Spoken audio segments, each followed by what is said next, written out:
Malam, episode 7. Di tempat lain, tepatnya di tempat perjudian, sebuah mobil mewah berhenti di depan pintu masuk. Penjaga membuka pintu mobil dengan segera. Seorang pria gagah turun dari mobil, didampingi seorang pria yang merupakan sahabat sekaligus orang kepercayaannya. Semua orang tunduk kepada pria itu. Dia masuk ke dalam tempat perjudian itu, melewati para penggila judi yang sedang mencari peruntungan di tempatnya. Dia terus menyusuri tempat itu dan masuk ke dalam sebuah ruang kerja, dan memerintahkan semua pekerja menjelaskan laporan keuangan tempat perjudian itu. Point of view Nathan. Raja Nathan, nama yang diberikan kedua orang tuanya. Papinya bernama Leo dan maminya bernama Naomi. Dia anak pertama dari dua bersaudara. Adiknya bernama Nico. Kedua orang tuanya telah bercerai, dan dari perceraian itu, hak asuh ada di tangan maminya. Dia hidup bersama dengan keluarga dari ibunya. Perceraian itu dipicu karena desakan dari opa atau orang tua dari maminya yang bernama Alexander. Awalnya restu untuk kedua orang tuanya didapat, tapi 10 tahun terakhir, opa Alexander mendesak papinya menceraikan maminya dengan alasan pekerjaan papinya, yaitu tempat perjudian itu. Tempat perjudian itu awalnya tidak diketahui opa, sampai akhirnya terhembus kabar kalau menantunya mempunyai bisnis gelap, yaitu tempat perjudian terbesar di kota itu, dan akhirnya kedua orang tuanya bercerai.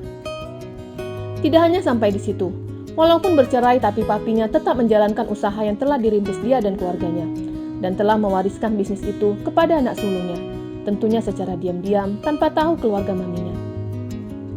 Nathan menjadi pemilik tunggal bisnis perjudian itu. Karena papinya telah meninggal dunia, maka dia yang melanjutkan bisnis itu.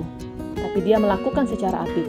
Di depan keluarga maminya dia seperti anak yang penurut, melanjutkan usaha opanya dengan menjadi seorang direktur, tapi bukan seorang CEO.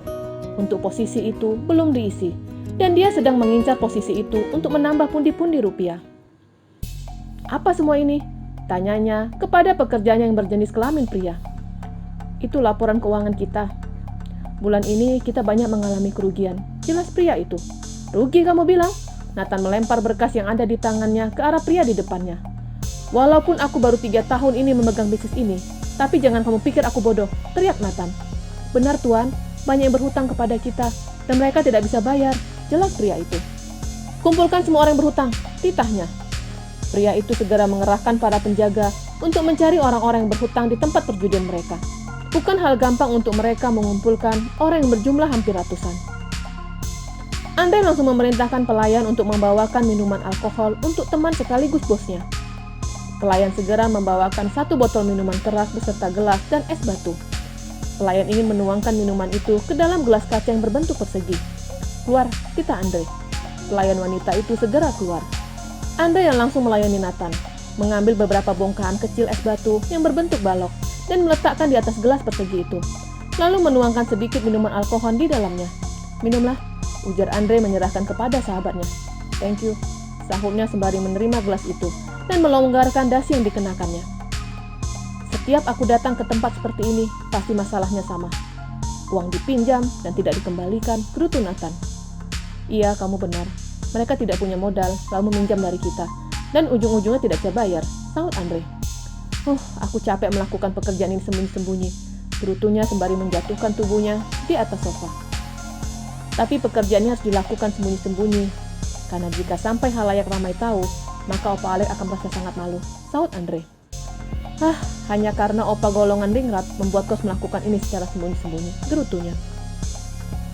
Tidak berapa lama pintu ruangan diketuk. Pria yang ditugaskan Nathan untuk mengumpulkan para pengutang datang ke hadapannya. Tuan, maaf, hanya beberapa yang bisa kami bawa ke sini. Untuk yang lainnya belum dapat, jelas pria itu. Nathan memperhatikan pria yang dihitung sampai belasan. Kenapa mereka seperti gembel? Tanyanya sembari menunjuk ke arah para penghutang itu. Mereka tidak mempunyai tempat tinggal lagi. Jadi mereka hanya tidur di depan ruko atau pinggir jalan, jelas pria itu. Nathan menganggukkan kepalanya dan memerintahkan semuanya kepada Andre. Jelaskan berapa hutang mereka, kita Andre. Pria itu menjelaskan nama dan nominal hutang yang sampai sekarang belum bisa dibayar secara terperinci. Nathan mengangkat salah satu tangannya dengan isyarat agar pria itu berhenti menjelaskan kepadanya. Untuk kalian yang berhutang, saya beri waktu 1 minggu. Jika tidak dapat melunasi hutang, maka kalian semua mati, ujar Nathan dan segera berlalu. Tapi ada satu pria bersimpuh di kakinya. Tuan, tolong kasihani saya. Sepeser pun uang saya tidak punya. Bagaimana saya mau membayar hutang? Ujar pria parubaya itu. Siapa nama kamu? Tanya Nathan. Dani, saut pria itu masih bersimpu di kaki Nathan. Ketika kamu berjudi di tempat ini, maka kamu harus tahu konsekuensi yang harus kamu dapatkan. Tidak bisa bayar hutang, mati, sahutnya. Tapi saya memang tidak ada uang, ujar Pak Dani. Tapi kamu punya tempat tinggal kan? Tanya Nathan sembari mencengkram leher pria itu.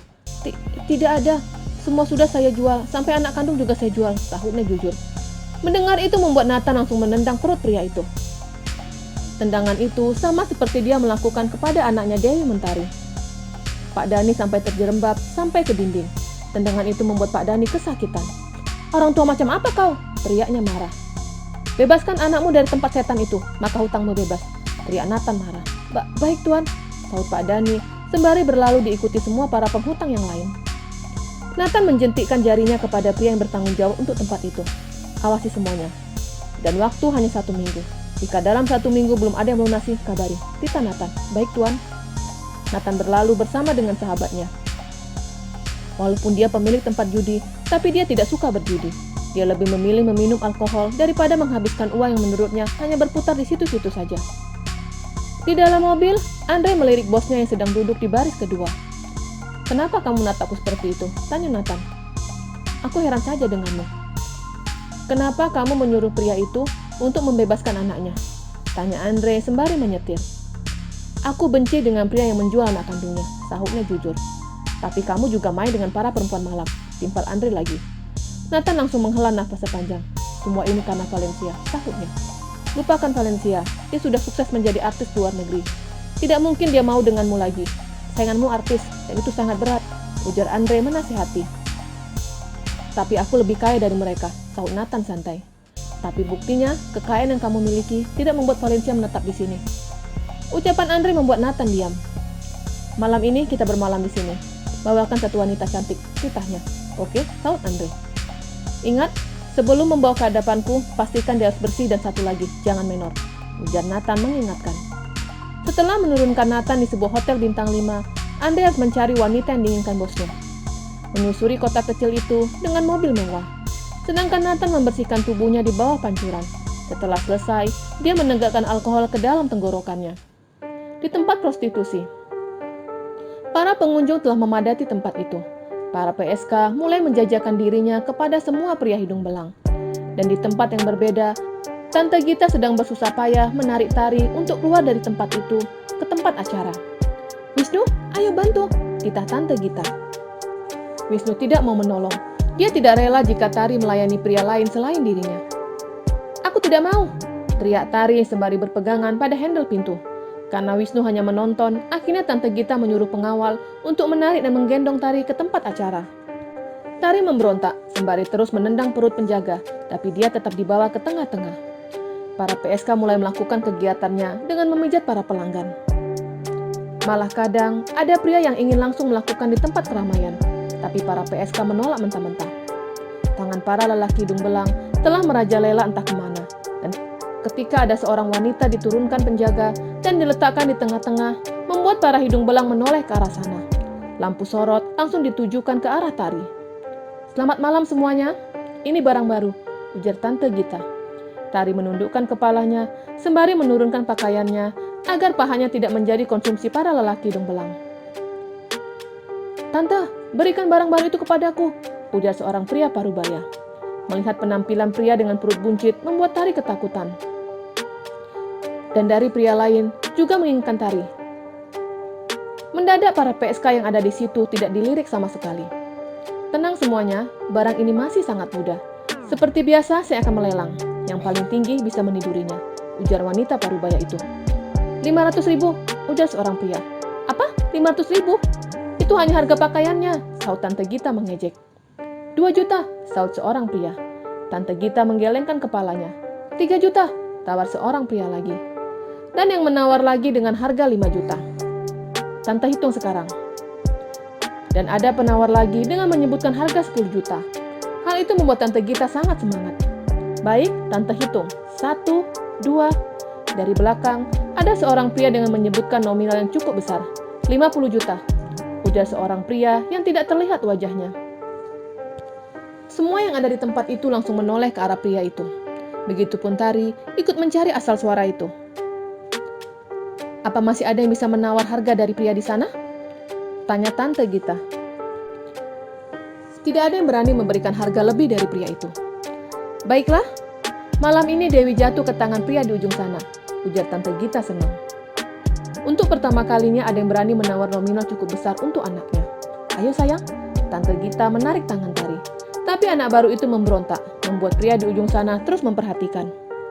"Wisnu, bawa Dewi," titah Tante Gita. Wisnu tetap diam. Dia tidak ingin menyerahkan wanitanya kepada pria di utara lain. "Jika kamu tidak mau membawanya, Tante pastikan juniormu Tante potong," ancam wanita itu. Akhirnya Wisnu menggendong Tari dan meletakkan di atas bahunya dan menyerahkan kepada pria di ujung sana. "Ini untukmu Tuan, tapi hanya semalam," ujar Wisnu. "Tuan bisa gunakan kamar di depan. Kamar di depan bagus dan besar," ujar Tante Gita. "Aku tidak akan memakai kamar kalian, tapi aku akan membawanya ke hotel bintang 5, saut Andre. Bersambung.